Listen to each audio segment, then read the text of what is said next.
ከ1 ሚሊዮን በላይ ቤት እንገነባለን የሚል ነበር ታስታውሱ እንደሆነ። ባለፈው 7 ዓመታት 1.2 ሚሊዮን ቤት ገንብተናል አክሮስ ዘ ካንትሪ። አሁን ግን አሻሽለን 1.5 ሚሊዮን ቤት አቅደናል። በዚህ 5 ዓመት ውስጥ ቢያንስ 1.5 ሚሊዮን ቤቶች እንገነባለን። በማን? በመንግስት፣ በግል፣ በመንግስትና በግል አጋርነት በተለያየ መንገድ።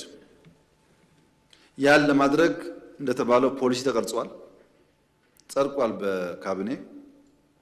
ቴክኖሎጂ የስሪዲን ጨምሮ በርከት ያሉ ቴክኖሎጂ እያስገባን ነው።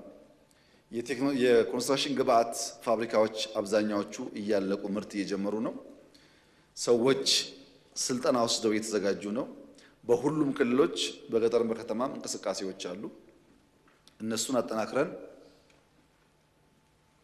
በዚህ 5 ዓመት ቢያንስ 1.5 ሚሊዮን ቤት እንገነባለን። ለዚያም የሞርጌጅ ስርዓት እያበጀን ነው። ሰዎች ቤት መግዛት ካልቻሉ እንዴት መከራየት ይችላሉ? እንዴት ከገበያቸው እየከፈሉ በረጅም ጊዜ ውስጥ የቤት ባለቤት መሆን ይችላሉ?